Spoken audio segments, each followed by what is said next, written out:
Welcome, everybody. Hi, my name is Angela Hart. I'm a Dakila USA representative, and I'm also the coordinator of the upcoming conference here in Huntsville, Alabama, where I live. The name of the conference is A New Vision of Reality, Dakila Research and the 49-Dimensional ET Races. And I'm here with my friends, also Dakila USA representatives, Lillian Boudreau. Say hello, Lillian. Hello. And Fernanda Cambuceno. Hey Say guys. Hello. And the three of us today are going to be interviewing our speaker for the conference, Felipe Castelo Branco. Say hello, Felipe. Hi, how are you going? How are you doing? Oh, we're all doing great. Thank you for being here, Felipe. I would like to say a few things about Felipe, just so that everybody can learn a little bit about him. Felipe is the senior researcher, director, and co-founder of Dakila Research, which is located in Brazil. He's also the coordinator of Dakila USA. And Felipe has been involved in Dakila for a good 25 years now. And he also wears many other hats besides what I just told you. Felipe and others in Brazil have had face-to-face contact with 49-dimensional ET races. Felipe is an amazing teacher. We all love him, and I'm sure you're going to love him after we get done with this interview. Felipe passes on the Dakila teachings of the 49-dimensional ET races to many groups around the world. And he also trains people in the headquarters, Dakila headquarters, called ziggurats. So as you can see, Felipe is a very important and busy guy. The three of us are going to ask questions for you, Felipe. So I'll go ahead with the first question, and then I'll pass the baton over to Lillian and Fernanda to ask their questions. So my question is, please tell us a little bit about Dakila Research. Who are they, and what kind of research are they doing? Maybe how did you come across Dakila Research, or Uendir, who is the CEO of Dakila Research? Maybe start with that. Okay, thank you for the question, Angela. Yes, well, it's a long story. It's been 25 years so far. And it's a very peculiar and interesting question because, many people say, oh my God, is this how you started? It's an amazing story, really. At that time, when I met him, was December 1996 in Rio de Janeiro, my hometown. But I was not living then in Rio. I was living in Europe. As a matter of fact, I had been living in Europe for, 15 years? 13, 14 years. And I had no plan whatsoever, of returning to Brazil. Return to live in Brazil, actually. As a matter of fact, I was planning to move to the States. I had a business in Europe. I had studied in Europe. I spent a long time there. But on this month, December 1996, I was visiting my hometown, my family in Rio for Christmas. I had also business in Brazil. And my brother was in Rio as well. And he had two friends that invited him for the presentation of this person, this supposed contactee called Urandir Oliveira. And I never heard about him. And since I was 13 years old, I was very much interested in the UFO subject, extraterrestrial, spaceships, I love sci-fi movies. And at that age, I met a very interesting person, a lady in Rio called Irene Granke. She was the #1 UFO researcher in Brazil, and she was known everywhere. She had a worldwide reputation. And I sort of became her adopted grandson, because I was a young boy, interested in the subject and started participating in her workshops. And I joined her association, and I spent many years with her. I learned a great deal of things. And before I left to Europe to study, well, as a matter of fact, I went to high school in Vermont. Oh, And wow, Vermont. after that, I went to Europe for university, and I became a representative of Mrs. Irene Granch's association, which I co-founded at the time. It was called CISNI, Center for the Investigation on the Nature of Extraterrestrials. And I got to know many people in Europe because of her. She knew a lot of people, a lot of important researchers. So I thought I had a pretty good idea of the UFO phenomena. At least I thought so. And my brother knew about this passion of mine. And when I was in Rio, he invited me. Oh, bro, let's go there. There's this guy. He's going to talk about his contact with 49 ET races. This is, your cup of tea.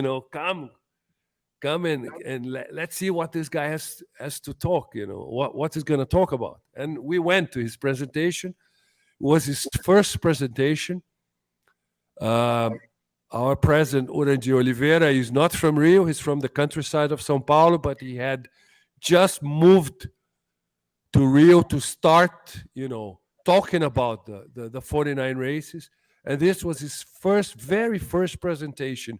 We were like 20 persons in this house in Rio. And when I got there, I was like, very curious because never heard about him, and I heard about his presentation through my brother, and then I went there, I watched, listened, and was impressed and amazed, and at the same time, it was like, this guy doesn't know what he's talking about, because everything he said I never heard of. The content, the information, everything was completely different than anything I have ever heard before. And I met many world-class, researchers through Mrs. Irene Granke, participated in many international conferences, with her, helping her, of course. And I thought, my God, this guy doesn't know what he's talking about. But after his 2-hour presentation, he said, okay, now I'm going to show you guys what's all about. And then I was puzzled. I was like, what is he going to show? And then all of a sudden, a ball of light came, like sprouted out of the ceiling and started flying around us. I was like, Wow. what the hell is this? And then after the conference, I was like, what was that? And he said, this is one of the 49 races probes, so that you guys see what I'm talking about. I was amazed. I was like, Oh my wow, God. what is this? And then he said, I just moved to Rio. Next week, I'm going to have a small meeting in a small office I rented in Copacabana. If you would like to attend this meeting, you'll be very welcome. Then I agreed. I said, okay. And then the following week, I went there with my family, my parents, my brother, my brother's ex-wife, my uncles, who were lucky, all of my family there. We're very curious. What? Had to take everybody. Yes. Just my dogs didn't go. Right. And then when we got there, we were like, he had this small office space in Copacabana, right in the middle of Copacabana. And then he came and said, okay, guys, I'm going to do an activation with you guys. And I was like, an activation? What is this? And then we were there expecting, I don't know, the normal stuff, you come and, I don't know, you do some, touch something. I don't know, activation. What is this? Something like Reiki, you put your hand. I don't know. But when he entered the room, we were all like, wow, because he was illuminated, fully illuminated. His body was fully, covered by this strange light. It looked like a neon light. And then he approached us and he said, okay, now I'm going to activate us. And then he started touching our bodies. And when he touched our bodies, his hand fully lit by this crazy neon light. It's really strange, something really odd. Never seen that in my life. And then when he touched us, the light would move around our body, and we were like, come on, this can be, you know. And I was really surprised, really, really surprised. And then he approached me and then he said, Philippe, you have an implant in the back of your neck. And then I thought to myself, this guy understood that I like the subject. Now he's gonna come with that, you know, with that story of, oh, you received an implant and I have to work on your. I was thinking, in my skeptical mind, I was like, he's gonna come up with this sort of conversation. And then, as a matter of fact, he did. He said, you have this implant in the back of your neck. It's interesting that we start activating it. It has a purpose. I'm going to just turn it on, and you might feel discomfort. You might, sort of swallow, a little bit. And then he touched the back of my neck, but slightly, he just slightly touched the back of my head. I felt an intense pain, as if someone came with a sledgehammer, and hammered me here in the back of my neck. It was crazy. I was like, oh my God.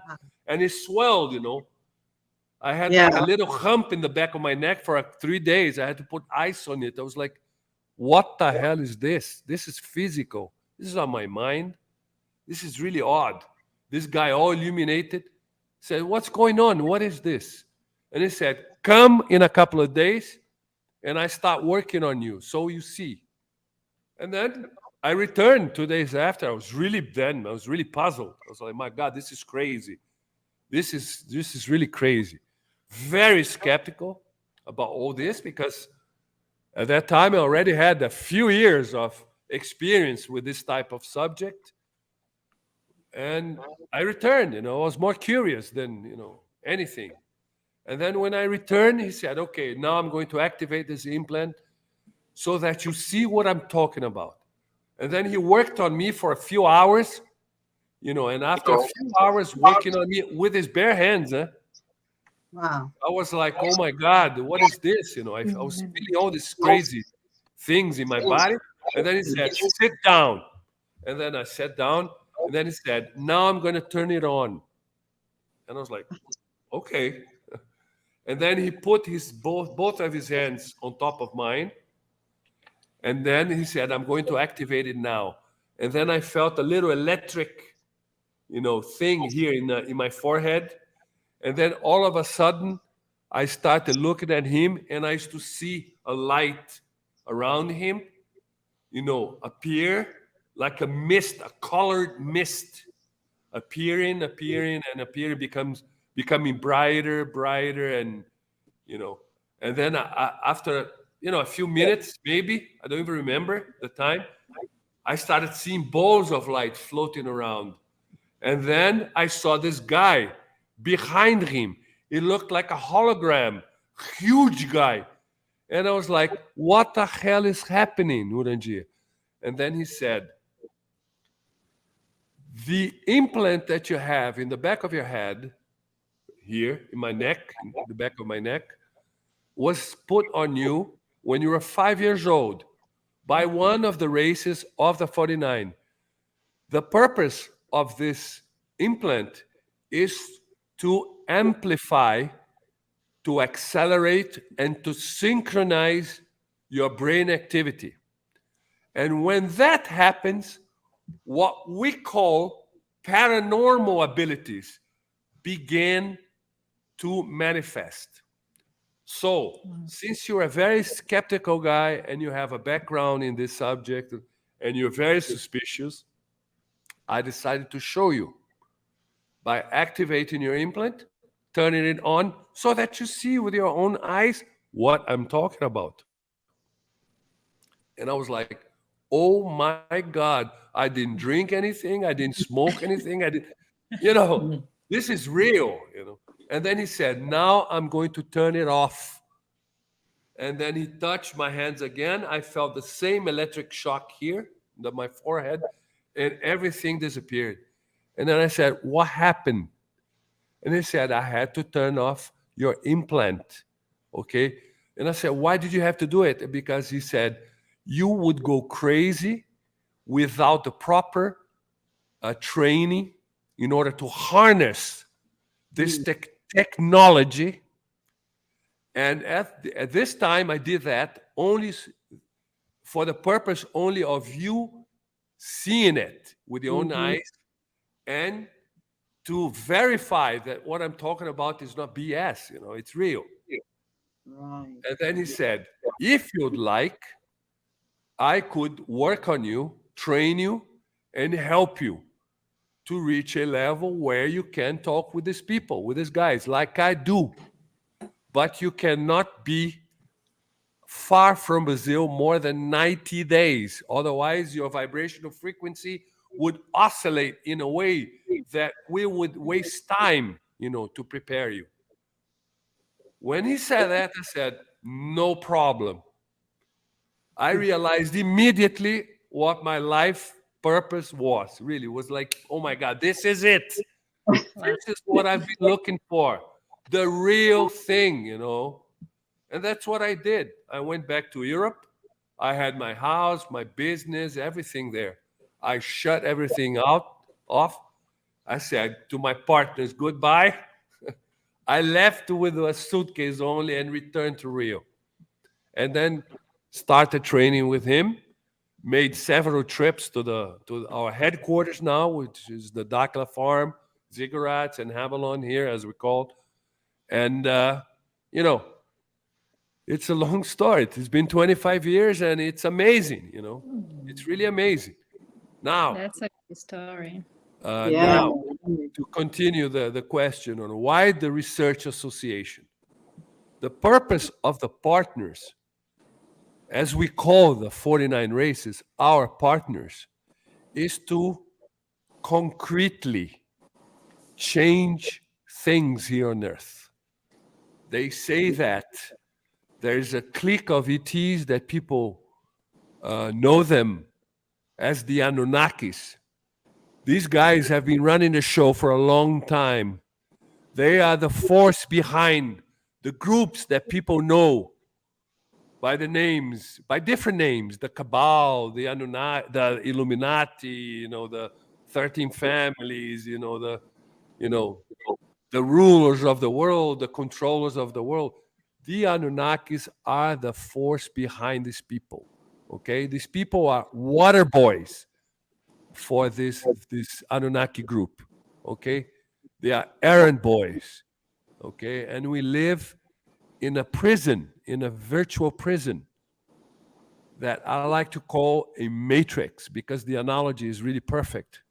They fabricated a fake world and imprisoned us in this world. When I say Yeah. fake, you know, it was manufactured, fabricated, you know.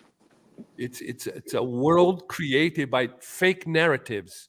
Our history is wrong, you know, even our science is flawed, highly flawed, you know.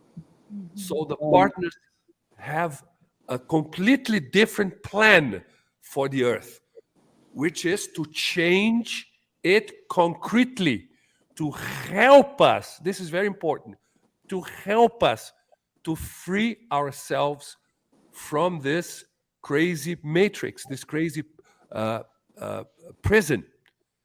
And for that, they must to pass on information and technology. And they are not here to save us. They are here to provide us tools so that we can save ourselves. You see what I mean? Yeah. This is our world. Part of the humans here, there's a part of the population that descend from these 49 races. Okay? They are fully human, just like us. But with various sizes, colors, you know, but they're humans. and part of the population descend from them. So they decided that this moment we're living, which is a transition between a huge 26,000 year cycle, it was the appropriate time for them to train a group here, because one person is not enough. One person can be killed.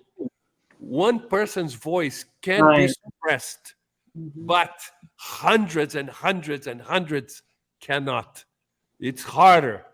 And hundreds and hundreds and hundreds of people from all over the world, that are receiving the info and are going to have access to these technologies that they introduce into the group, are going to be able to change concretely, this world. So So the people who are the descendants, do all of them have this implant in the back of their neck? yes, they do. Not like mine, because this one I have, it's a different one. It was implanted by one of the races of the 49 for a specific purpose. But these people that descend from the 49 races, that carry their genes, part of their genes, they do have a light cell implanted on them when they are born. Okay, but this is a different story. Okay, now Sorry. just to finish the no, it's okay, but Yeah, just to let's go ahead finish and finish. the question, answering the question, why a group? Because of this, they want us to change things concretely. Okay, they wanted the deal they cut with our president, Urangia, after they trained him. Okay, they trained him since he was a small child in their technology in order to be able to manipulate light beams. That's why he can sort of appear all lit up. This is we call the polarization of the biomagnetic field, which people know as aura. He can polarize it and thus light it up. It's a technology. He was trained for that. And we are being trained for that as well. Okay.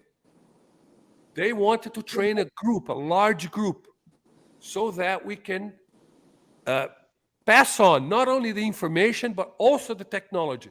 That's why everything we do in our association, which is now an ecosystem, it is the Dakila ecosystem, because we have several companies, okay?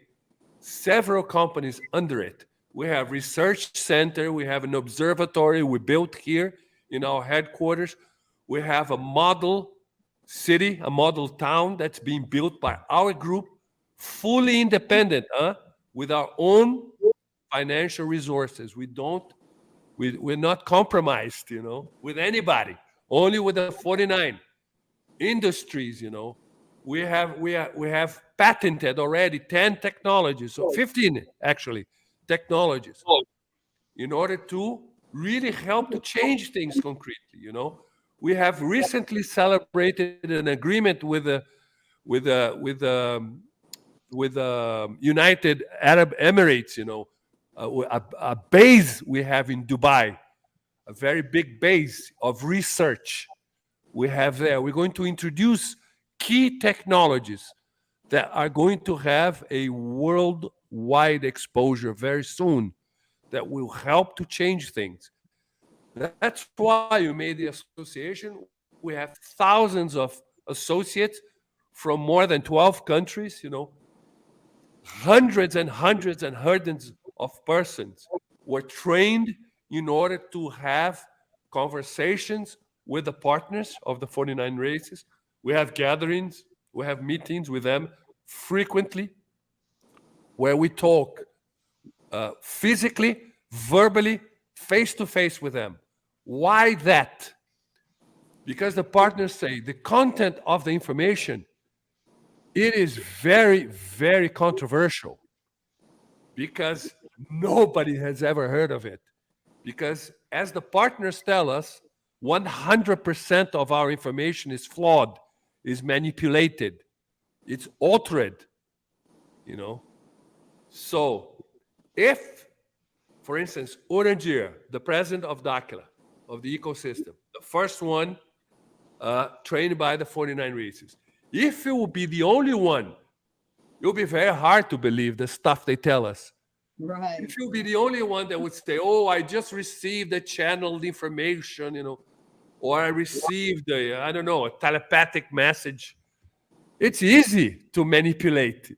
I can say anything I want if I tell you that I receive a telepathic message from the 49, or if I'm channeling the information. It's very easy. I can say anything I want. How you guys are going to verify? Impossible. Now, if you have 200 persons listening to the partners talk there, physically, face to face, right there, it's a different thing. Huh? There's no way you can manipulate.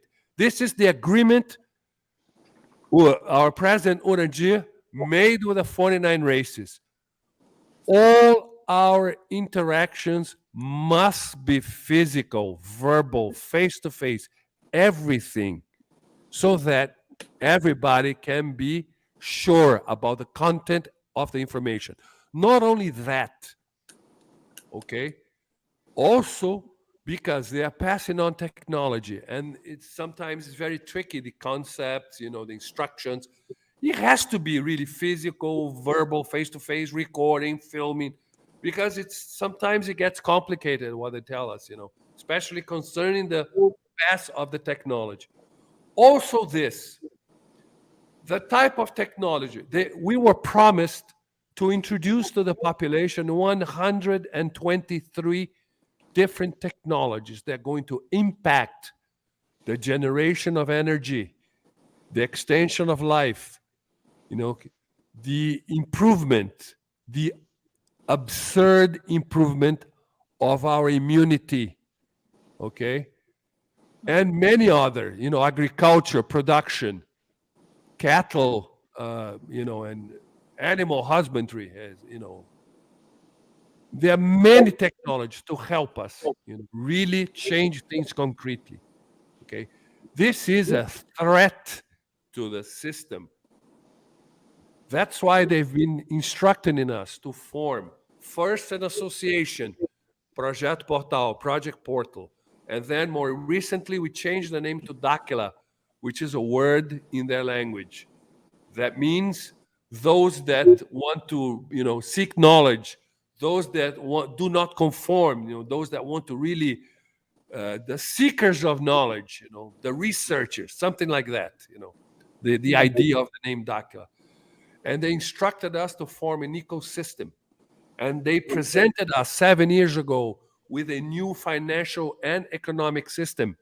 They instructed us, they provided us with certain technologies in order to what? Create a digital payment system completely independent from the system outside.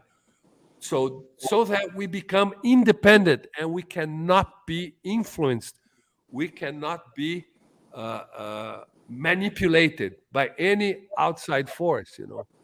This is extremely important because the kind of technology we are about to release to the world, present the world, is going to really change things, and it's going to break very powerful monopolies. So we had to be really a big association, in order to really start passing on all this information and technology, especially because it is useless to receive information if the people that are in need, what are you going to do with this information? Nothing, because they need to eat, they need to live somewhere, they are sick, they are suffering, what's the need? So there's a need first to sort of to have a leveling of the socio-economic aspect, in order to really effectively pass on this information. So they taught us to act in the way that we are acting, to create an association, now an ecosystem. We have several industries, you have several endeavors, that are focused on this, on introducing this new vision of reality, really, because we don't know where we live, guys. We don't know what life it's all about, where we come from, exactly how humans were fabricated, where we came from, our history, where we're going, what's all about. That's the purpose. All right. Well, thank you so much for that answer, Felipe. You got a lot of information in a very short amount of time. And I'm just wondering, I had many questions spawn off of your answer. Right. And I'm wondering if anybody else had any questions that they got that Yes, I go would like ahead. to know a little bit more about the Anunnakis, because that's when all the Matrix started, right? That you Yes, mentioned. well, it's a kind of a long story, but many people are sort of acquainted with the works of Zecharia Sitchin, and several others, Michael Tellinger. There's some interesting Mhm. people that talk about the Anunnakis, but unfortunately, there are certain things which are not really correct. The partners have corrected this information. It is very important to understand because they are the ones that rule the world, actually, behind the scenes. Yeah. They have consolidated their power, if you will, 14,000 years ago. Okay. They have been here for more than 400,000 years. They were the ones that fabricated the humans here. Many people think that they came down here, that they manipulated the genes of local hominids. But it's not true. It's not that. The partner said that it's not the way it happened. They came down here to mine, several important minerals for them, especially our gold, and it has absolutely nothing to do with the atmosphere and Nibiru, as we learn, you know, in you know in the current literature available.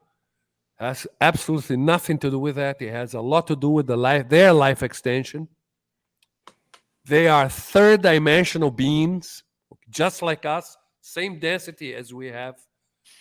In their home worlds, the air they breathe is a little bit different than ours. It has a little bit more methane. Okay, so our atmosphere for them is not quite, healthy.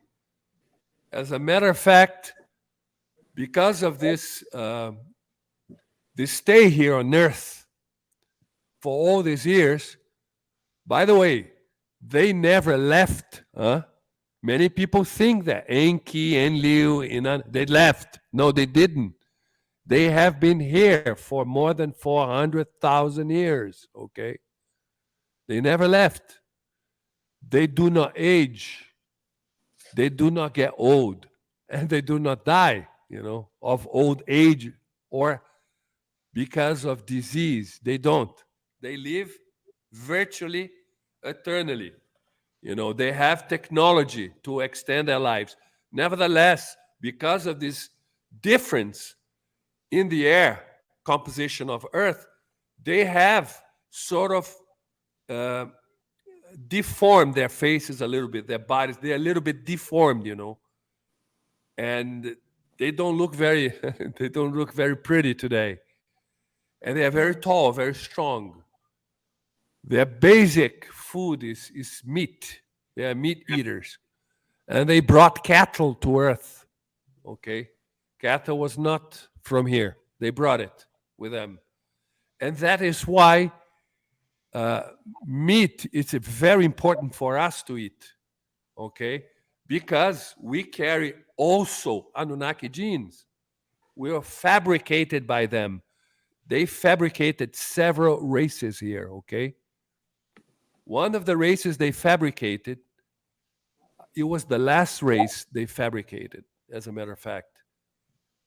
Enki, who was the genetic engineer of the Anunnakis, uh, he was seeking to fabricate a better human, a more sophisticated human, so that these new humans could manipulate more sophisticated, more complicated machinery for them. You know, we're made as slaves, guys. We're a slave race of the Anunnakis, all right? But the 49 races saw an opportunity, you know, for their plan here for the earth.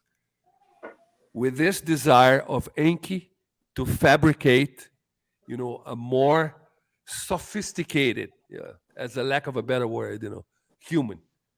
They approached Enki and they proposed a partnership, an informal partnership.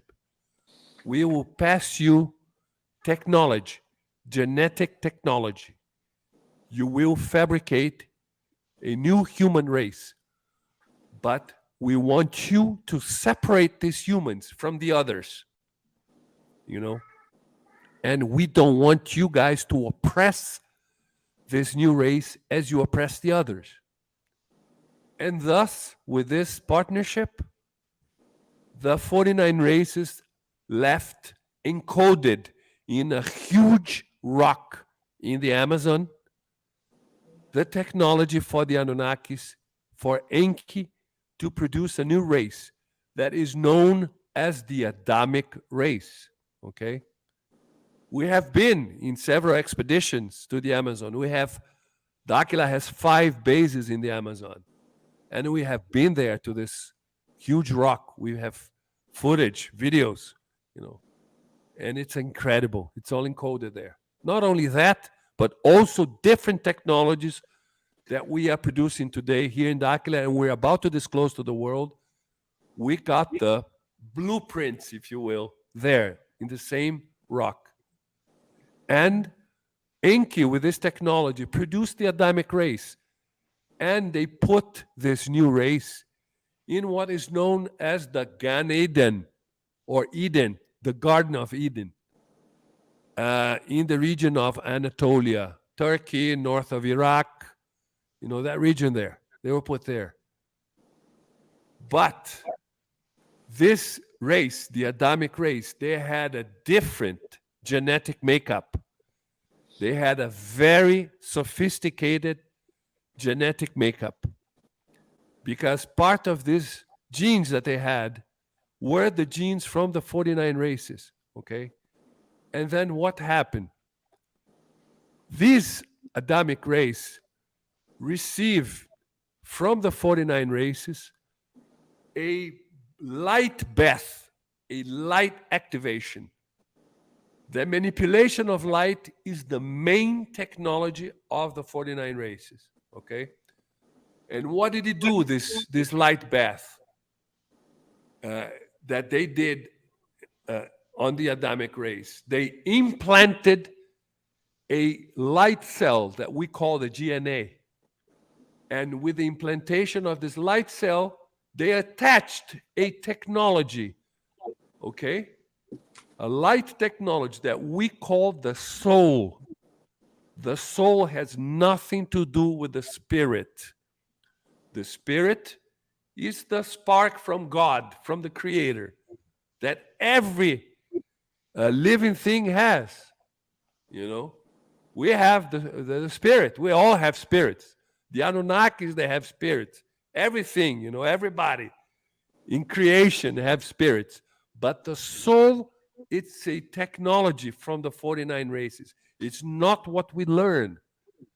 And the Adamic race, because of this genetic makeup different than the other human races fabricated by the Anunnakis, they could sustain this light bath and the implantation of this light cell on them, and thus the implantation of this technology that they call the soul. The 49 races call the soul. What does he do, this technology? Many, many things. Many things. We know 1% of what this amazing technology does.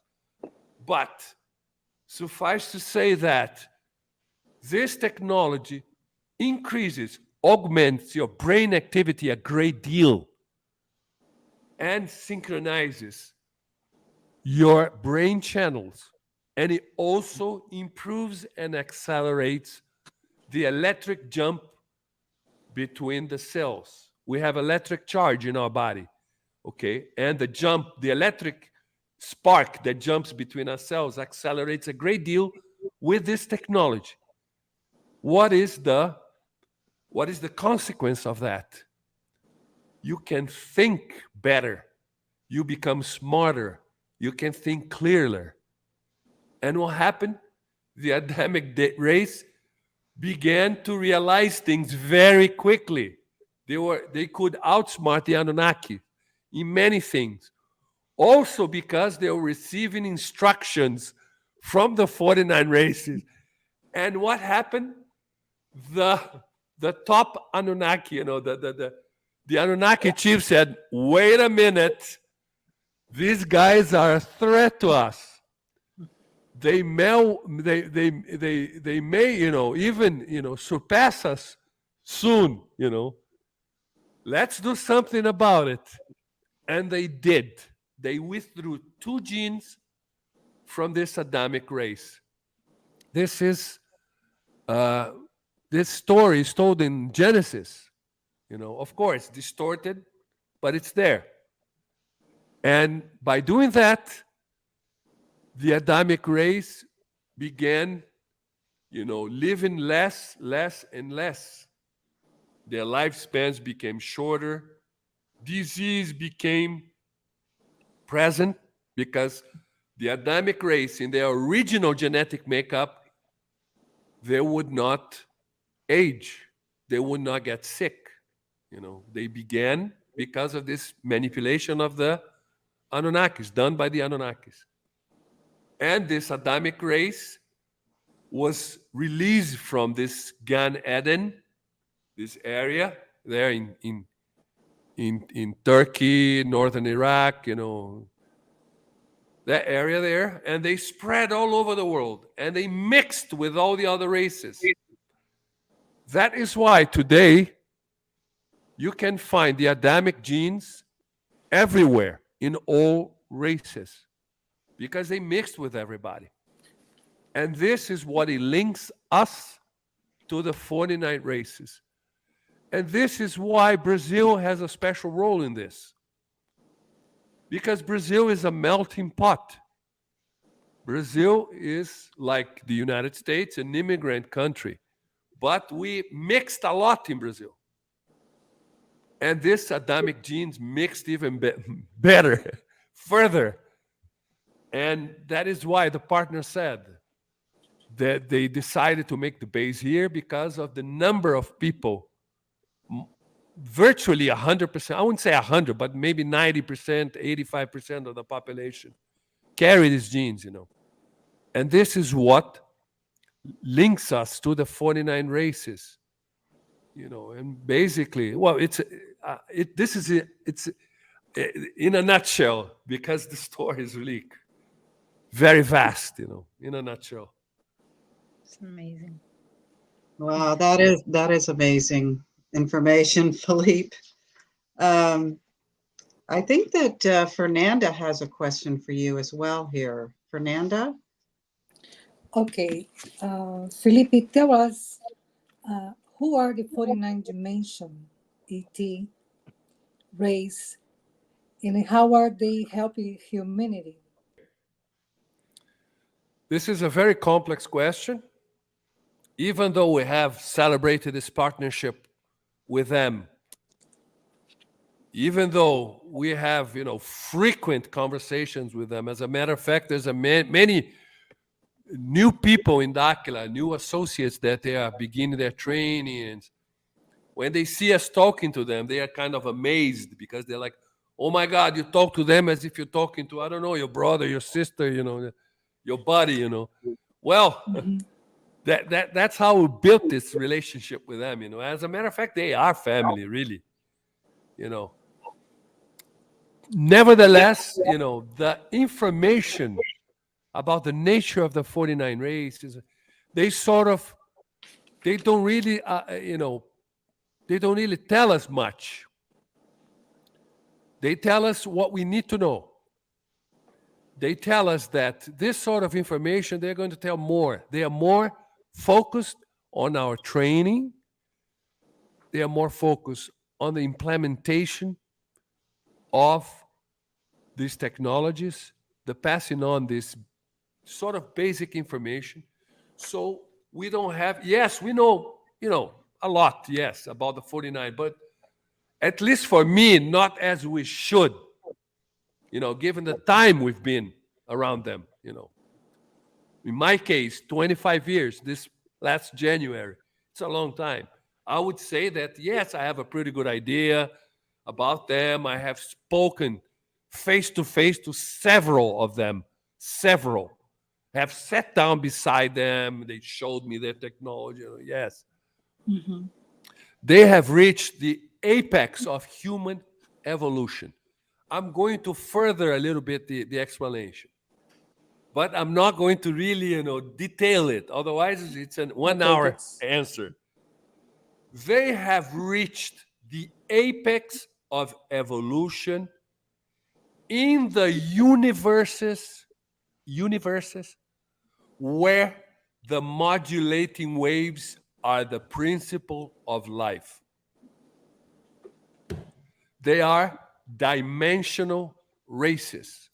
As a matter of fact, the 49 are the only dimensional races.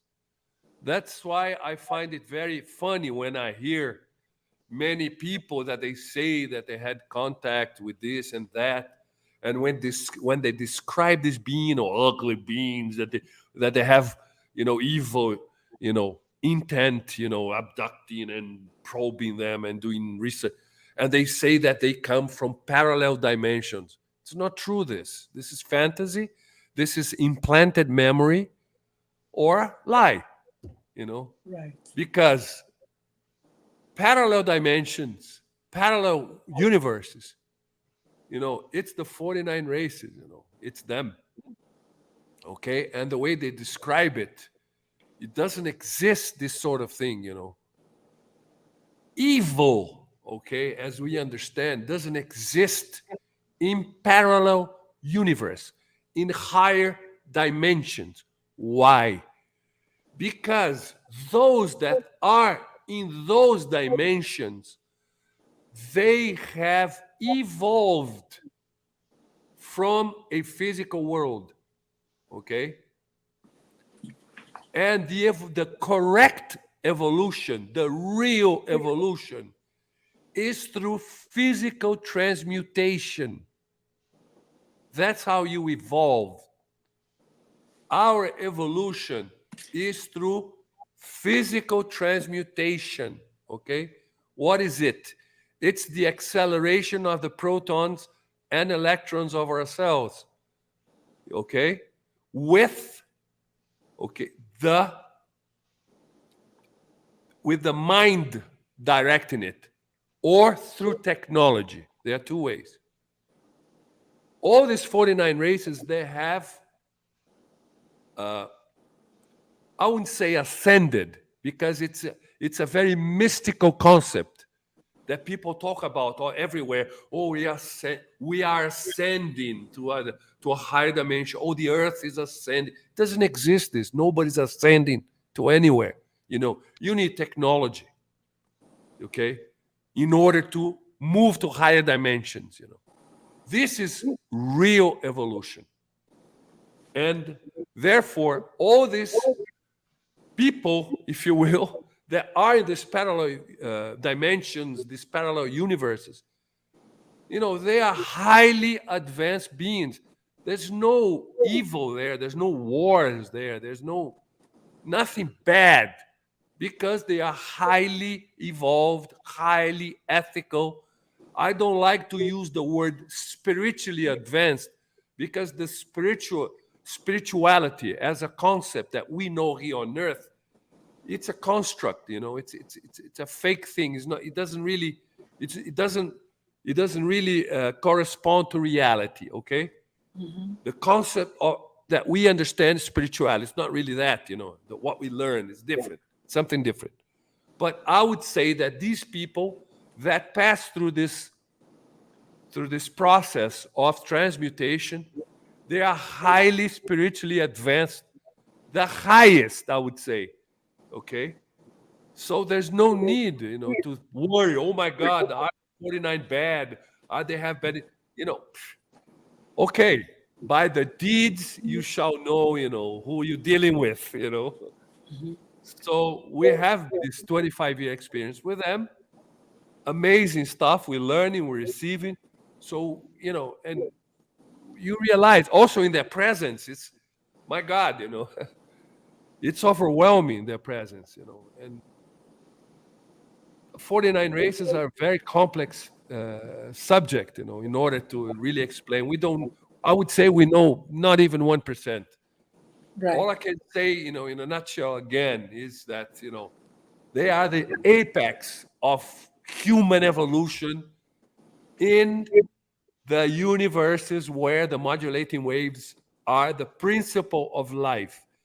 And there are higher realms above these ones, okay? And this is the goal, the aim of the 49 races, of being down here and working with us. But this is another subject, in order to explain this. All right. This is very tricky, but, Mm-hmm. we need them to evolve, to shatter the matrix, to really make a huge jump in evolution.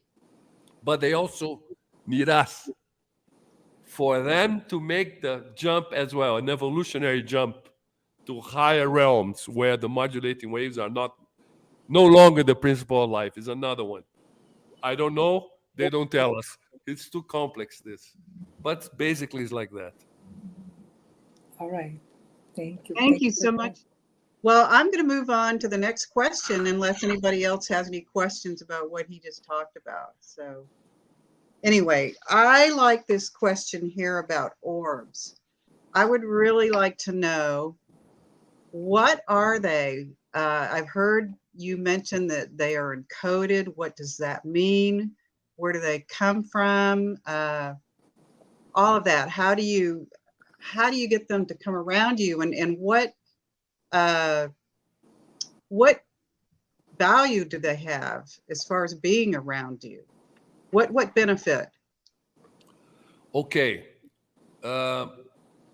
What is known as the orbs all over the world, I think people are experiencing because of the digital cameras, especially the early ones. Remember the Sony Cybershots? Those cameras are great to photograph the orbs because they have less filters. The more sophisticated cameras today, they have filters that really, cut them out of the picture, And people began realizing their premise. What are they?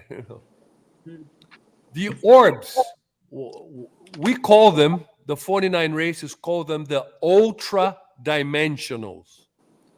Why? They are beings that are 100% energy. Okay? They are beings, 100% energy. Obviously, they are male and female. Another thing very important here. Never knew that they were male and female orbs. That's fascinating. Yes, this is another very important concept that people have to understand, that the 49 explained us.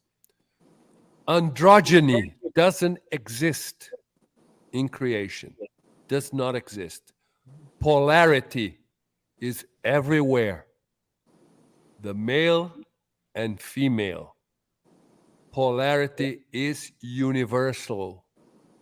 Even who we call God has a male and a female.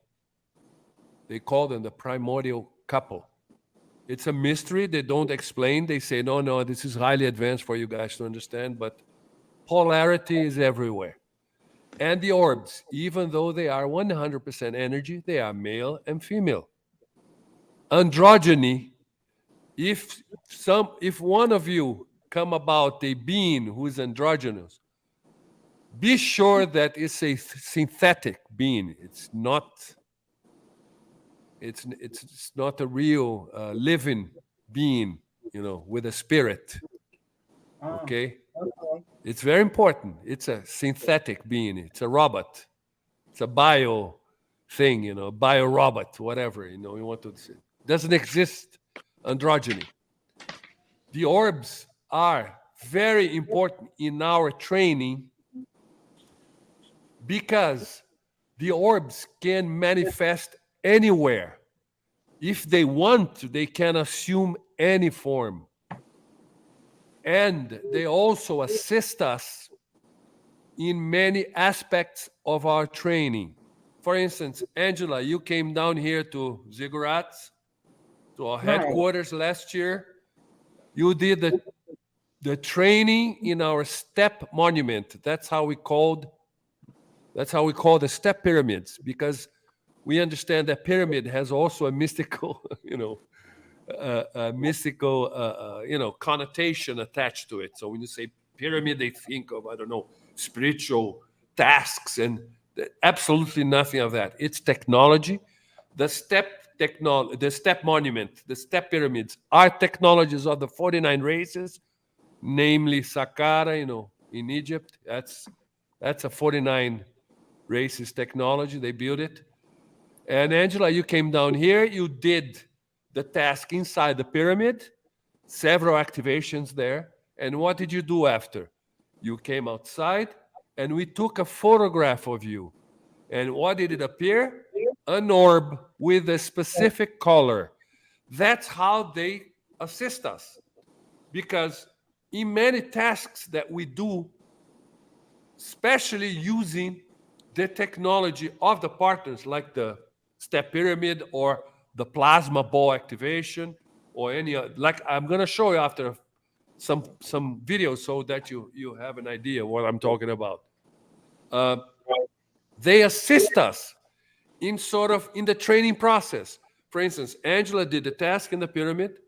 She was supposed to reach a certain vibrational frequency in her brain activity, over 30 hertz. Her brain channels were supposed to synchronize in a certain way. Her pineal gland was supposed to be activated a certain percentage. How can we verify that? We don't have tools to verify that on the spot. So what do?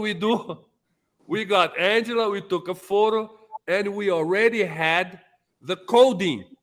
For instance, if a silver orb appeared, that means something. If a blue orb appear, it's something else. If a golden orb appear, it's another thing. If a red orb, you see, they assist us in that. So we already have the coding, the codification. So the orbs, they help us with this codification, in order to speed up our training. In the case of Angela, we took the photographs, the appropriate orb appeared, and she could move to further, her tasks in the step monument. So they help us in this way. And also, some of us are being trained or were activated by the partners in order to speak with the orbs. When I say speak, it's not telepathy. Again, I have to remind you guys all the time, this is the most important feature of Dakila. All our interactions are verbal, face-to-face, and physical, even with the orbs. It's physical. You can record them. You Wow. see? Nevertheless, only the person that's receiving the information is going to understand, okay? Unless they are speaking to a group of persons, okay? Why? Because this is one of the main reasons for us to interact with the orbs. Why? Because they can talk to us anywhere, under any circumstance. For instance, if I'm in a shopping mall, crowded shopping mall, I'm walking there. I need to receive, I don't know, a warning, an information, something from the partners. The orbs, they serve as the mailman, so they can come approach us and talk to us. I will hear them physically and I will understand them 100%. The people around me are going to hear like a mumbling sound or as someone is speaking, but they will not understand. Only me, because the vibrational frequency is locked to my brain activity. We have an individual frequency, okay, which is unique. It's an energetic signature. And the orbs, they know it. So they can lock it, and only I will understand what they're saying. Also, if I am, for instance, in a debate, talking to scientists, I don't know, and they are asking certain questions that perhaps I'm not really aware, they can really help me, whisper in my ears, the information. This is So the they can give you some kind of guidance Yes, and protection, things like that, right? yes.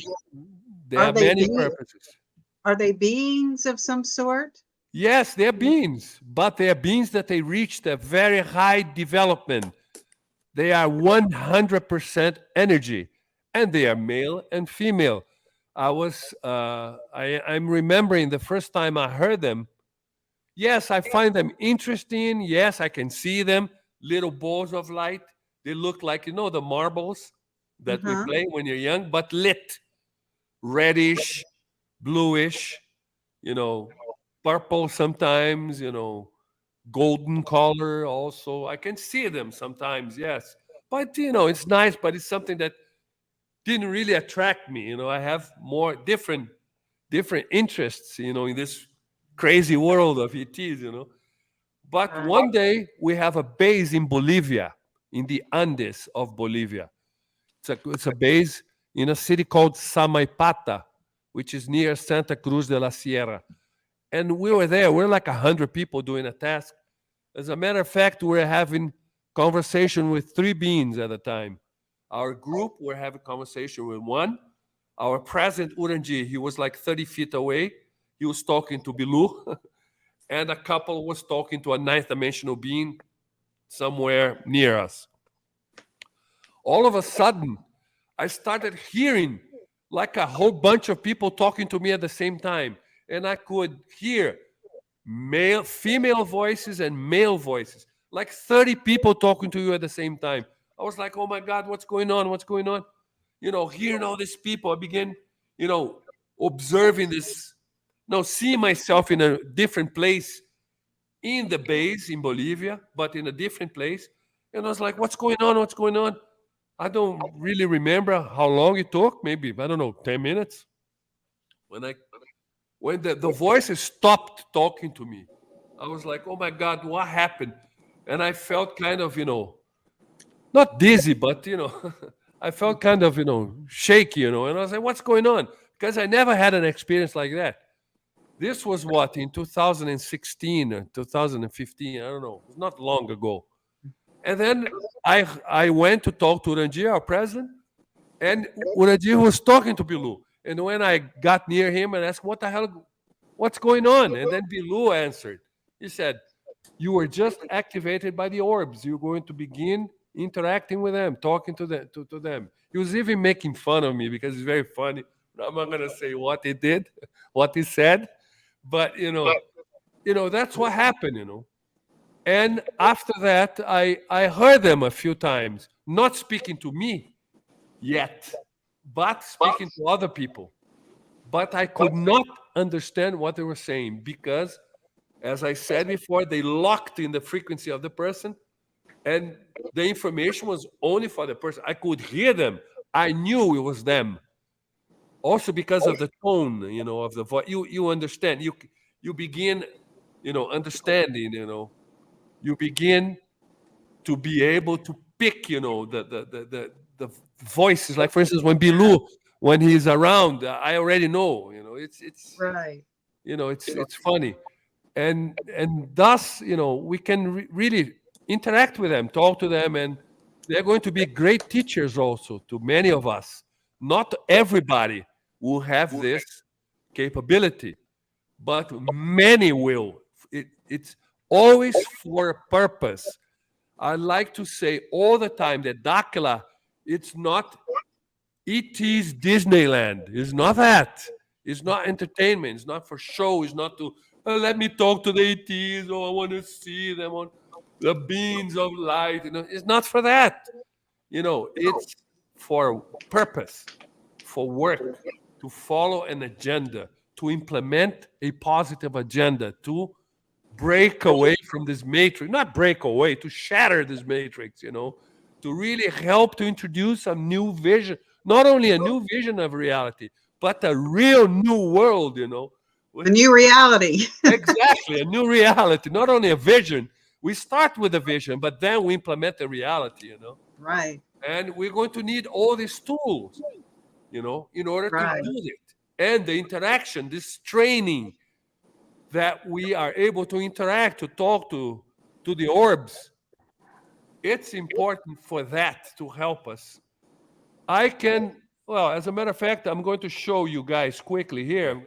I'm going to share my screen just to show you quickly so that you can understand how we train. This is me training with the orbs here, okay? It's part of the training we have. You see here? The orbs moving around. You Yeah. Yeah. see plenty of them moving around. Yes. Can you see them when you're doing this? Yes. Okay. You see they can move around. And they increase in speed. You see? This is part of the training, you see? Now, I'm pressing my temple so that I activate my brain activity.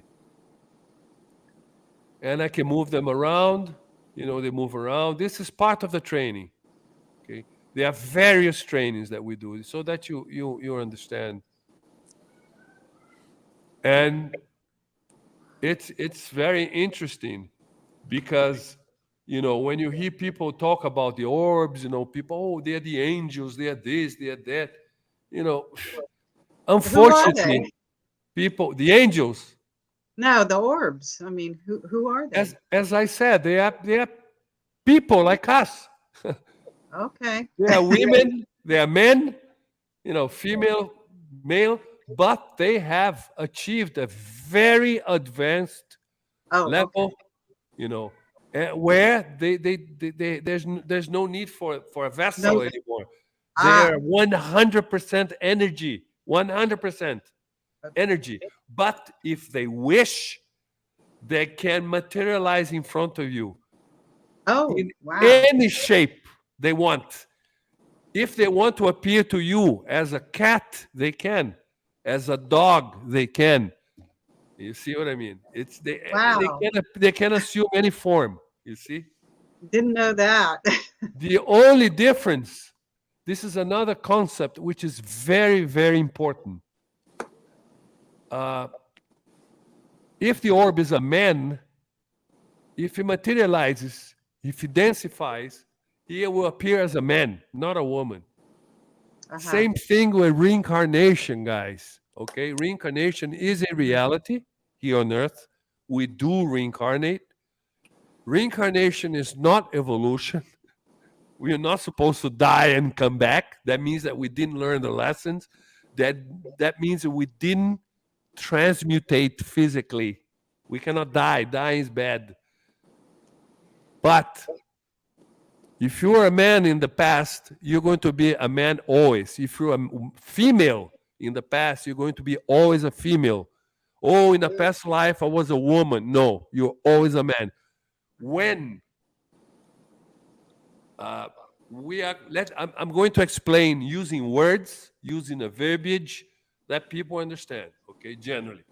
When God creates, okay, us, when we pop out from God, look, he created us, look, men and women. We divide.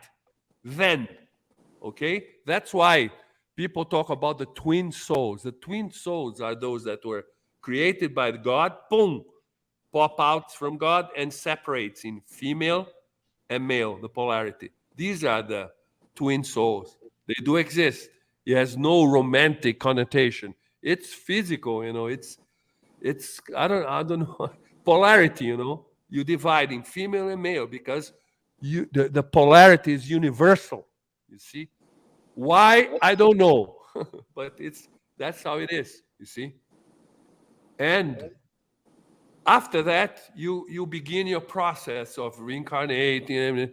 You Those that were created as a female will always be a female, and those created by man will, as a man, will always be a man. The partners call it the original pattern.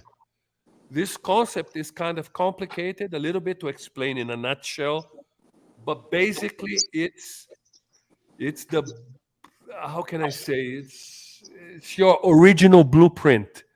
You see what I mean? Mhm. That's why when we hear today all this controversy about gender and binary, non-binary, this is a narrative. This is a crazy concept that were introduced by the controllers in order to, how can I put it, confuse us, divide us, Manipulate. manipulate us. You see these people who subscribe to these crazy things.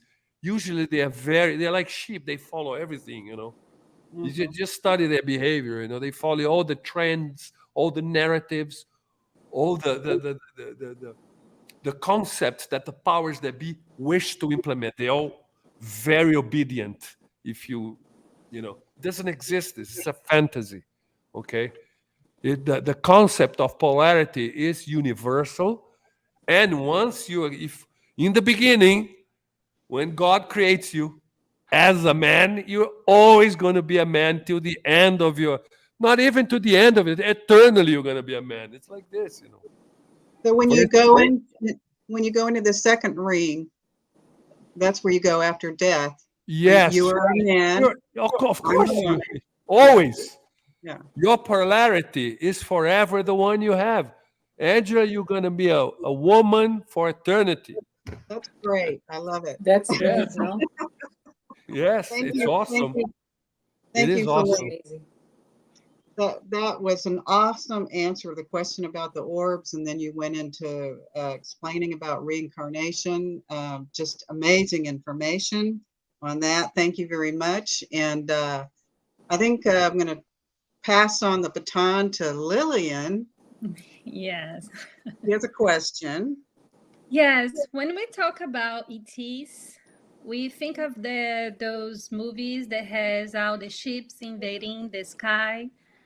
I wonder if you can tell us how does how do they really look like in the sky? How did they? How do the ship really look like in the sky? Okay, that's a very interesting question. This is one of the purposes that, uh, you know, the presence of Dakila in the States, I think is very important. The United States is the most powerful country here. It's the richest country. And interesting enough, it's the country where, I don't know, 80% of the population, they believe in ETs. It's incredible. It's very positive Mhm. that. But at the same time, you guys are exposed to a crazy narrative, that comes from, ex-military, ex-CIA operatives, ex this, ex that. These people are compromised, guys. They are compromised. They don't want the population, to know the truth. They are hiding the truth from you guys. Okay? This is very important. That's why the partners instructed us to start spreading the words, because things are going to change very quickly. You can see it in your news. For instance, I follow here in Brazil all your news there. Fox News, CNN, MSNBC, all these channels I follow as much as I can because we have to monitor what's going on. And I can see that specifically, Fox News, they have been disclosing a lot of information. Military guys there, ex-CIA, this, ex that. Not even, even active military personnel, speaking about UFOs, interaction with UFOs, footage of UFOs we've seen lately, even this past week. We Yeah. are in April. Today's what? April 11th. No, April April. April April 10th. 10th. Yeah. And this past week, incredible stuff, but it's all a narrative. They are not telling you guys the truth, and the partners are instructing us talk about our presence, talk about what's really going on. The population are being lied to by all these pseudo experts, you know. They're given a reality that's not really real. And I'm just gonna now a parenthesis. In 2002, the partners offered an opportunity for us to counter a lot of disinformation being peddled by the certain UFO researchers, local MUFON directors. MUFON is Mutual UFO Network. For those of you who do not know, they were peddling a lot of disinformation about our association. And the partners did what? They said, let's abduct Urandir, the president, and let's leave traces so that these traces can be analyzed and therefore corroborating that something really happened, attesting the abduction, verifying the abduction. And they did that in 2002, 20 years ago. Okay, they took him in September, and I got some of the photographs of the evidence they left, sent it to Jeff Rentz. Jeff Rentz had I think, no, it was no longer Sightings. He had a program called Sightings there in the States. Now I think it's Rentz Network, Rentz Radio Network. I sent to him, and I made a program with him, a radio interview with Urandir in December of 2002. Huge success. I was contacted by a major American researcher, journalist, Linda Moulton Howe. She came down here in February of 2003. She collected all the evidence. She made us a 20-minute documentary verifying all the evidence. The evidence was analyzed in labs in the States, University of Pennsylvania, University of Philadelphia, textile department, biophysicist Levin Good, very important, unfortunately has passed already, but he analyzed also. She took many of the disc-shaped stones that people used to say, oh, this is natural from the area here in Corguinho. No, these are artifacts. They were produced by a technology. And she took many of them that were analyzed at the University of Philadelphia, at the University of Pennsylvania Geological Lab there, department. Dr. Omar Guma, PhD, one of the top geologists in the world.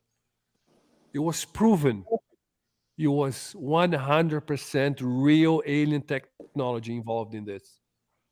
Have you guys in the States heard about this abduction case? You haven't. Nobody, No, you Yeah. kidding me? No. No. nobody has. Nobody has. Linda Moulton Howe talked about it once, and she didn't talk about it anymore. It was the most incredible abduction, you know, in history, with the evidence that she collected. She took it to the States to have it analyzed. Why she sat on it for the past 20 years? Why? Because it is not in the interest of these people to corroborate us. Why? Because we are an independent group that have direct face-to-face verbal conversations with these 49 races. We know what's going on. We know the narratives these people are creating. You know how they are steering, the narrative. Right. We know that. Yeah. And They they don't know want it. us to know. Exactly. What is the narrative the population have to know? Exactly what Lily was saying, the movies, the thing, the bad ETs, they're all ugly, looking like monsters, invading us, conquering us. Right. Fear. They want us to be in fear. Or these other narratives of, I don't know, ugly, crazy reptilians that have space fleets around the earth about to conquer us. They have hidden bases on the moon and this and the secret space programs. They don't even know what space is, what really space is. They don't even know that. It's surreal. The lies are incredible. You see? They want to instill fear on the population, so that they do not tackle the subject. They're not interested by it. They want to go deeper. No, no, let's stay away. Oh my God, you have to fear it. That's why. And now this pseudo whistleblowers, these people are all compromised, consciously or unconsciously, you know, coming up with this crazy. Guys, it is common sense. Our governments lie to us systematically all the time.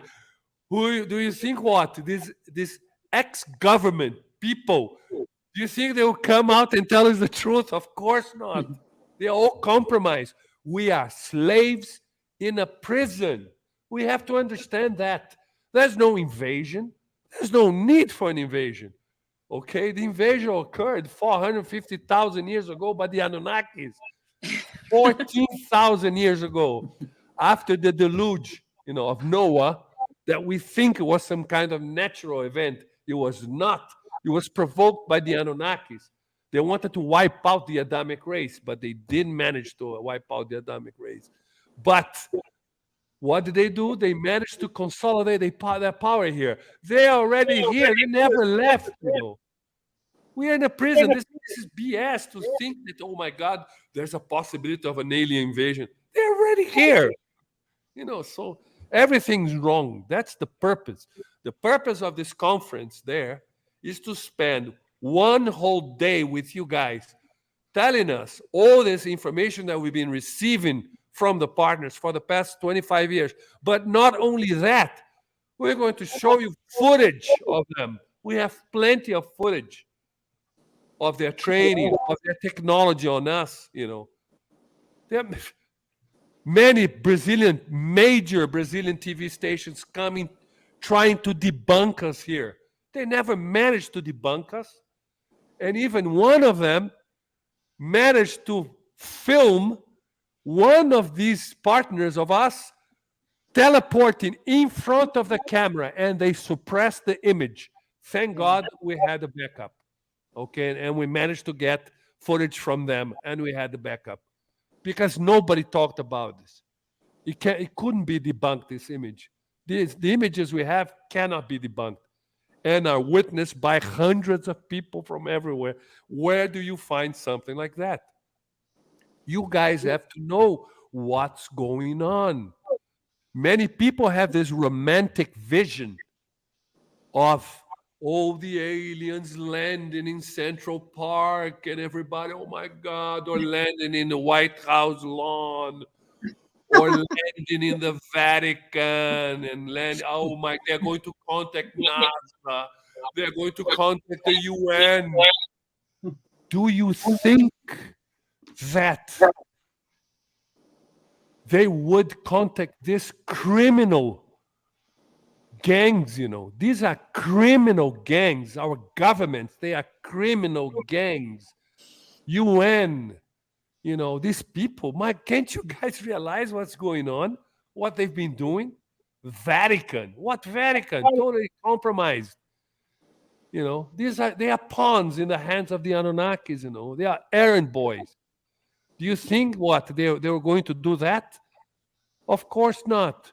Also, what will be the impact of them doing that? People go crazy because of the fake narratives, because of the fear instilled in the population. They'll go crazy. It's easy as that. Instead, what did they do?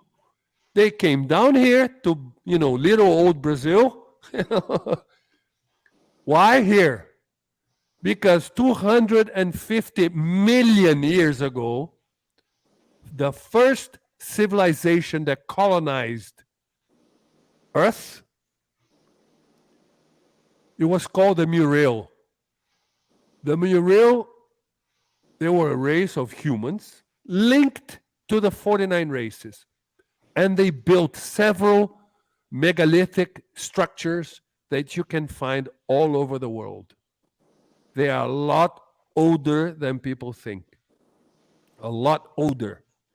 They have nothing to do with temples. Nothing to do with temples or rituals or whatever. Nothing. They were different things. Okay? And they built a huge capital in the Amazon, in the middle of the Amazon, called Ratanabá in their language. And in one of our expeditions, we were directed to this place. We didn't enter it, but we arrived in the entrance. This was in 2002, 2003. And at that time, we had a very corrupt government here in Brazil that did not help us.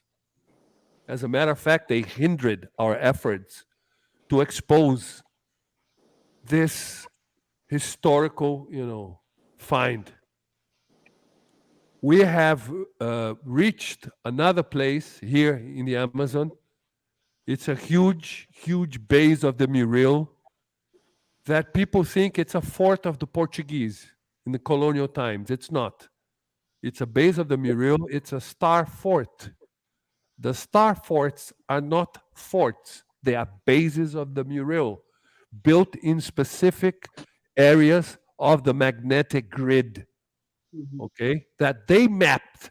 They were the first ones to map the magnetic grid of the Earth.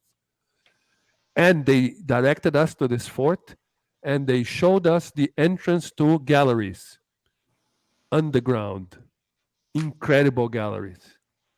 In these places, we retrieved more than, I don't know, maybe 5,000 artifacts. Unfortunately, one of the government agencies under this corrupt government, you guys, the Brazilians will know what I'm talking about in 2003, 2004.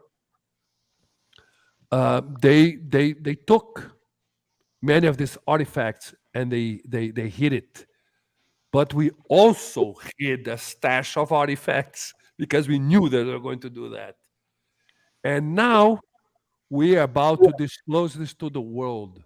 We are having a second, not a second. I think I have to be careful here because this is very tricky. Let's put it this way: we are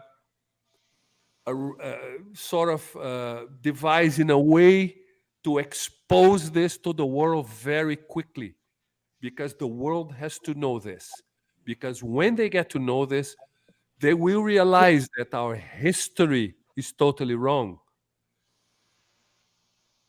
The origin of humanity is totally different. Darwin is it's a lunatic. All this thing that evolution, our theory of evolution, it's a crazy theory. That's all it is.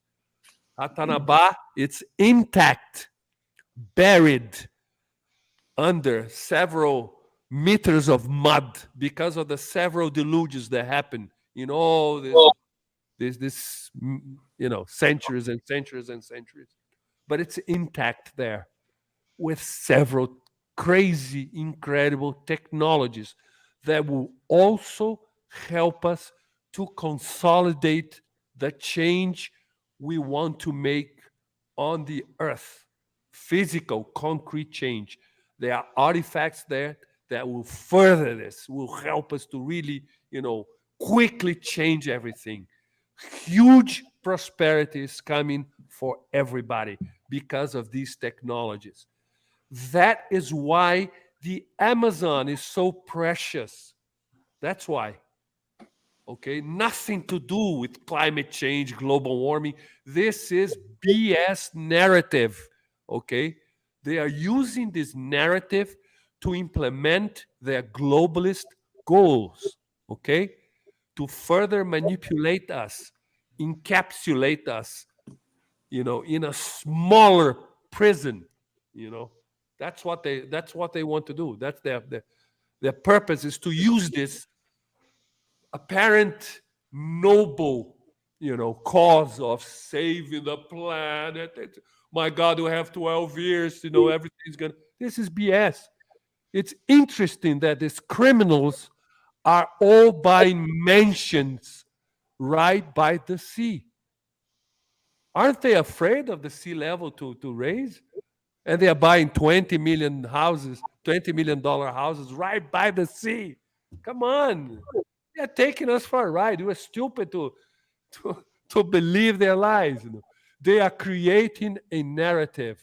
They are creating a world consensus so that they will be able to invade militarily the Amazon, alleging that they want to save the forest.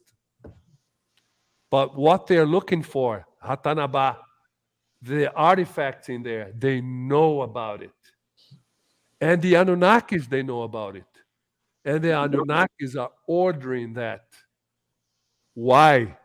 Because the 49 races are 15 billion with a B years ahead in technological development, than the Anunnakis. So the Anunnakis, they wish to put their hands, in the technology in Atanaba. That's their purpose. That's what they want. They haven't done it. Why they haven't done it before? Because there are certain artifacts spread around the Amazon that forms a force field that impedes these people to reach Hatanaba. And they are waiting for our group to disclose Hatanaba to the world so that people will know the truth. Okay? Now, many of these films that we see with discs flying around, with flying machines of various shapes and forms, some of them are from the Anunnakis. Some of them are also from other third dimensional civilizations that they are visiting. Okay? Some are from the 49. They are different though. They are the light ships. And some are flying machines that the governments have with alien technology. But please, we have to understand this. Oh, we are reverse engineering and stuff that we retrieved from ET crashes. Of course not, guys. They are permitted to use, sort of ancient technologies from the Anunnakis. They are permitted to use, We are not free. Understand that. We are not free. All this history that we know is not really how it is, how it happened. It's Roswell, they reversed engineer this. Yes, something happened there, but it's not really what they're telling us, unfortunately. So, Philippe, these light ships that the 49 dimensional ET races have you seen them up close? Like, do they? It's and urine deer. He went up in one. So from afar, it just looks like a light. What does it look like close up? Or, you know? Yes, they look like a light, but the partners, their technology, they can fully manipulate the light beams. Oh, They okay. can manipulate the MDPL, magnetism, density, pressure, and light. They manipulate. These are part of the fundaments of nature, which is the principles of life, the The ships do 13 this. principles of life. The Sorry? ships do this, or the person operating the The ships? person operating the ships, Okay. they can manipulate it, the Mm. MDPL. Urangi has been there several times, several, not only once, several times. What happens when they take him up? They take him up in a beam of light. When he reaches the ship, of course, they manipulate the MDPL of inside there, so that for Urangi, when he describes to us how it's inside the ship, it's for him it's physical. Why? Because he's in a different MDPL, magnetism, density, pressure, and light, than the MDPL here on Earth. It's different. That's why when he gets there, they take him up, he's like in a cylinder inside there, and then they put a strange type of clothes appear on him. This clothes help with his physical MDPL to adjust to the MDPL of the ship. You see what I mean? That's Wow. more or less Okay. how it works. You see? Yeah. Thank you. Some of us here, we are being trained to also visit their ships. You Oh, know, really? and they're Wow. going to show us around. Yes. And they're Wow. going to show us around, and they're going to show us also how are the other rings of the earth, how is really earth, like you guys know about the convex earth documentary we made, Yeah. following the instructions of the partners. And they say that it's very important that we see how it is really, They so put it that in we a can better explain to people. they So put it there's a in group of us. We're being trained for that. they put it in a setting so the person will be able to understand what they're seeing.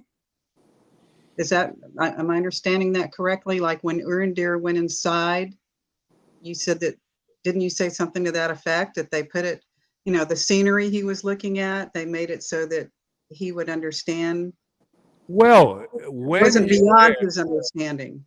it's because many people think that parallel universes, higher dimensions, subtler realities, that they are something, like a ghost thing, they are not, it's not material, it's not physical. It is. As long as you are adjusted to the same Oh, MDPL of the dimension you are. You see okay. what I mean? Got it. Yeah, yeah, I got it. Yeah, I'm, thank I'm you. going to give you an example with Bill, one of the partners that we talk more frequently. He's training us, okay, for that. The group, us, we're being Mhm. trained for many things, okay, also to see them in different densities. His voice is always physical, verbal, that we can record, obviously, because we record everything, because there's a lot of information. But many times he comes up to us in different densities. For instance, I have sat beside him. He was fully physical, just like me. You see, Yeah, okay. but there were times that he would look like a man made out of glass. Ah, Not yeah. invisible, but strange. Have you seen the Invisible Man with Kevin Yeah, Bacon? yeah, like He's invisible, like that, just like that. translucent. Some, Translucent maybe. sometimes like a mist, like a man made of mist. Mm-hmm. Sometimes like a hologram. It's not that he's a hologram, he's a projection. No, he's just playing with the density of his body. So Okay. he's teaching us. That's transmutation, because they are transmutated beings. They weren't physical like us, but they evolved and transmutated. So what happens? What happens is this. What is the purpose of our training? To increase our brain activity to a level that with our brain power, we can alter physically the spin of the protons and electrons of our cells. Therefore, we can alter the MDPL of our body. Therefore, you'll be able to change the density of your body at your will.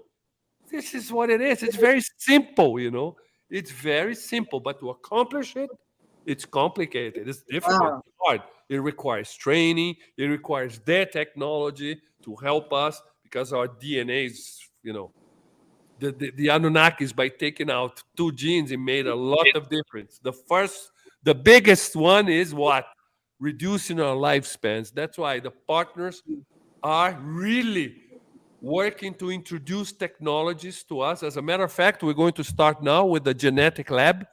We're going to build a genetic lab here in Brazil and in Dubai as well, where we're going to introduce genetic therapies from the partners in order to extend our lifespans.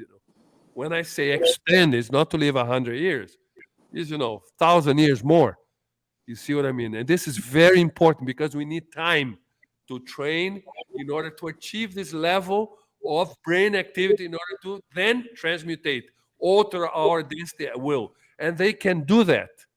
And when Wow. Uranji is taken to one of the ships, they adjust the MDPL for him, and also with this clothes that appear on his body. He says that it appears. This clothes helps him to adjust his body's MDPL to the ship's MDPL. Okay. When you are in the same MDPL, everything's physical. You see what I mean? Okay. Yeah. You see, if I'm for instance, I'm going to the ninth dimension. Okay, the ninth dimension has different MDPL. The magnetism, the density, the pressure, and the light is totally different. But if I can attune the MDPL of my body to the ninth dimension, I go there. That's how it works. Oh my God. Well, that's really helpful. And whilst you're there, okay, everything's physical. It's not like, oh my God, it's like a ghost town. I don't know. You see what I mean? Oh, really? It's physical, fully physical. That's really helpful for our viewers to hear that, Thank you for that. So yeah, I got out of that we can, if we keep training with the MDPL, like we have here every Monday on Monsanto Mountain, one day we'll be able to change the density of our body with our intention. Yes.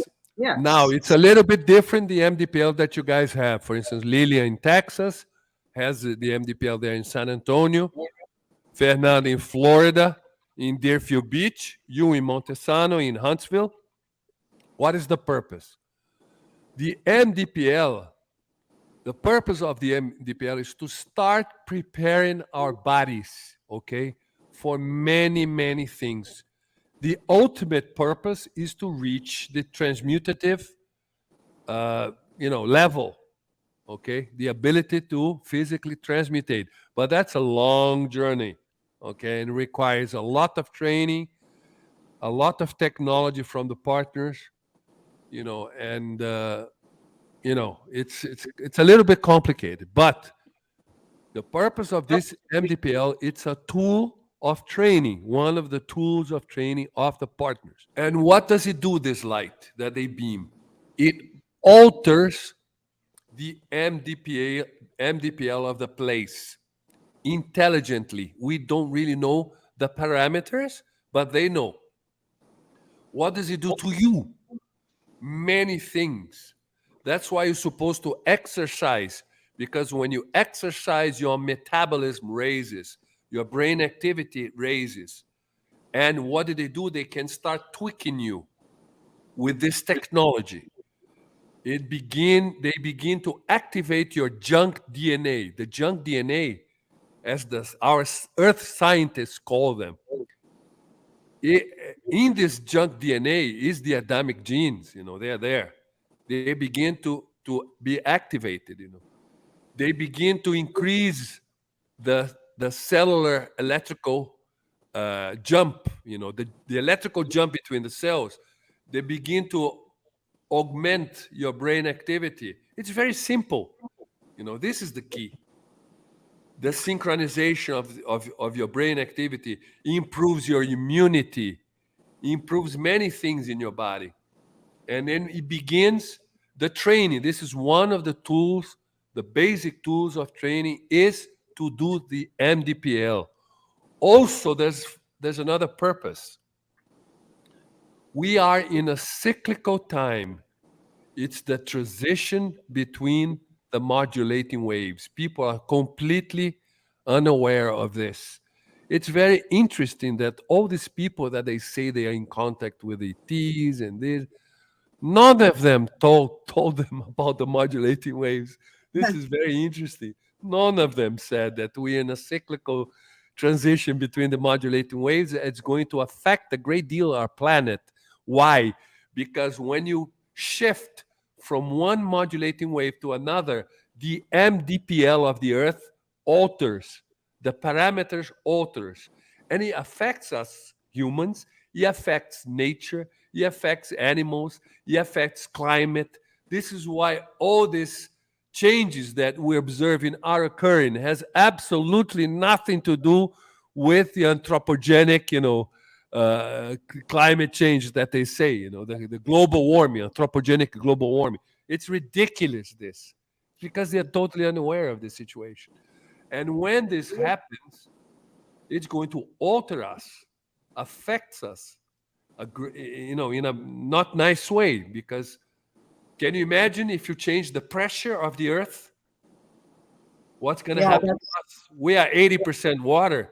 When you change the density, can't you see the erratic pattern of the Schumann resonance that people don't even know what it is either? What really is the Schumann resonance? You see, so that's what's happening, guys.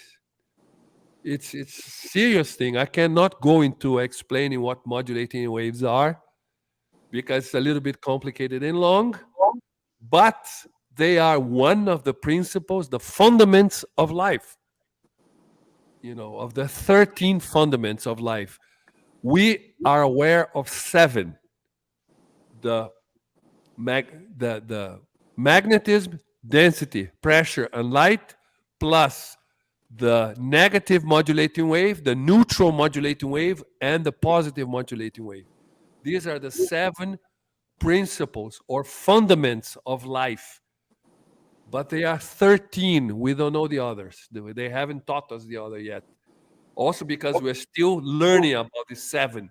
There are many, many, many, developments, of understanding these fundamentals. It's basically simple, but at the same time complicated. That's the paradox.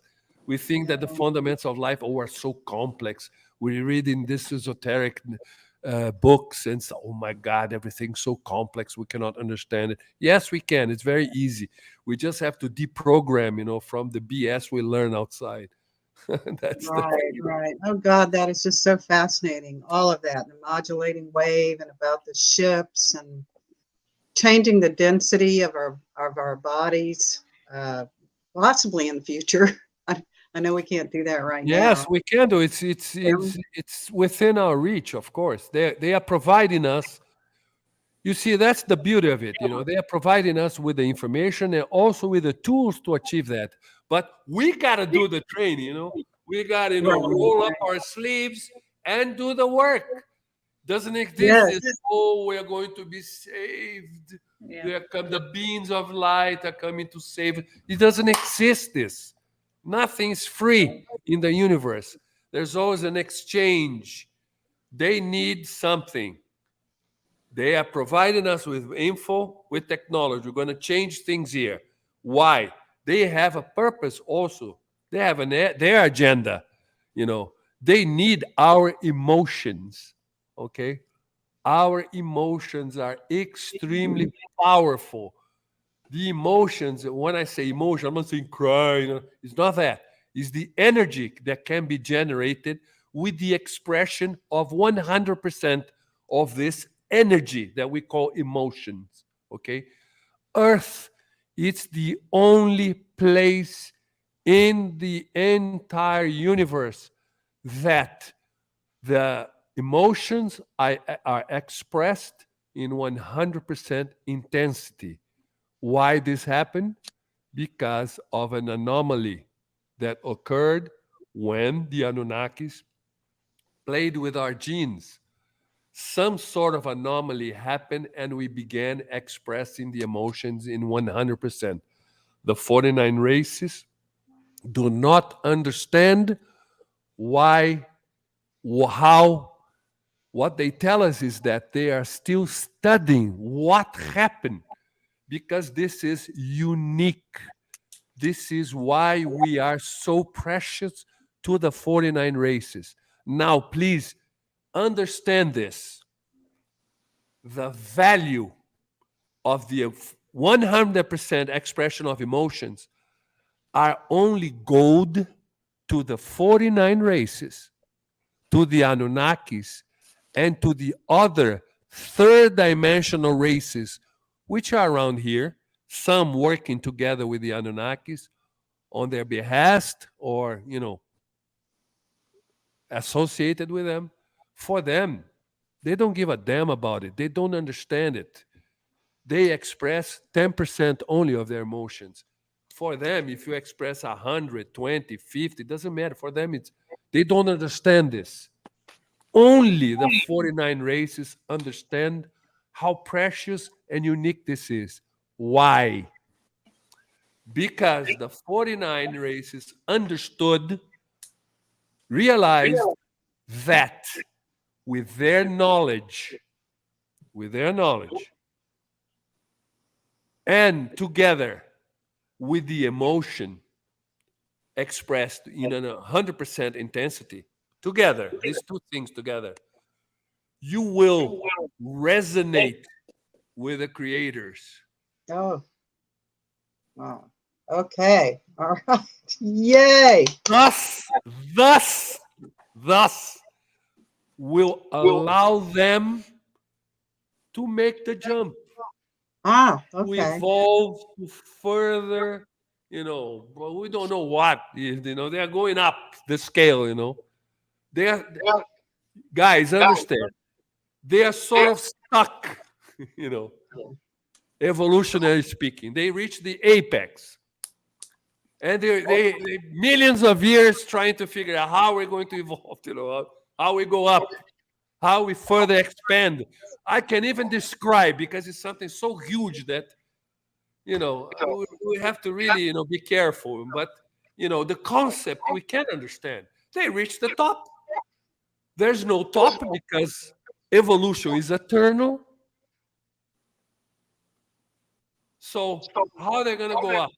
They understood that when they realized the emotions, this 100, the energy, okay, that can be generated with 100% of emotions being expressed together with their knowledge, their brain acceleration, together, you resonate with the creator.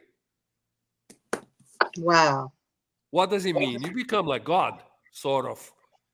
Yeah. You resonate. That's how they told us. You resonate, so they can further evolve. That's why Earth is so precious. That's why we are so precious. That's why they made this deal with Enki some time ago. Why? Because bear in mind, time for them, it's not a hindrance, Time for them is nothing. They know the future, they know the past. They realize that in the future, here, this anomaly would occur. Okay?